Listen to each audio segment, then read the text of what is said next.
wọ́n fẹ́ pa òun ní 2019 ó lọ́lọ́run ló yọ òun ó ní nǹkan tó tún fẹ́ ṣẹlẹ̀ nígbà ló tún fẹ́ ṣẹlẹ̀ yìí ó fi hàn wípé àwọn kan dọdẹ wúmà yìí tí wọ́n ń wá lépa ẹ̀mí ẹ̀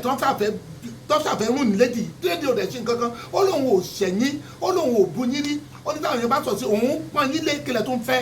ẹ padà ẹ lọ bẹ lédì yìí ẹ wá ní ẹ dáwó padà kí n sọ̀rọ̀ owó lé léyìí ṣé tó bá ń ṣe kan sẹ́yìn tó bá pè ní sẹ́yìn fún lówó ni it's not issue of money ẹ lọ bá ẹ pè bí ọmọ bí kìrìsìtẹ́nì tẹ́yìn náà jó lórí ẹ̀mí tẹ́yìn jèrè ọkàn fún Jésù wá àbúrò mi ni ò bá ẹja má bínú nǹkan báyìí kó bá ní kẹ́dẹ̀ parí ẹ̀ nílé kẹ́dẹ̀ jáde gbogbo wúrewúre táwọn èèyàn sọ lórí social media kó dẹ̀ stop ẹ̀ ẹ má jẹ́ kí ẹgbẹ́ ayé yín káwọn èèyàn máa sọ̀rọ̀ òdì sí Ọlọ́run nípasẹ̀ ìwà àti ìṣe ni mo bẹ̀ yín ni o Sister Lizzy mo bẹ̀ yín olórúkọ jẹ́ ọwọ́ ayé ò ní ka yín ọwọ́ ọ̀tá ò ní ka gbówó àwọn tó lẹ́mìí yín ẹ̀mí wọn náà ni wọ́n fi di Sister Tọ́pẹ́ Àlàbí ẹ lọ bẹ obìnrin ẹ lọ bá bí ìgbà téèyàn fẹ́ bá ọjọ́ ayẹyẹ ẹ̀jẹ̀ nì kò dáa Kírísítẹ́nì ò kì í ṣe bẹ́ẹ̀ ọmọ Ọlọ́run ni ẹ́ táwa mọ̀ bẹ́ẹ̀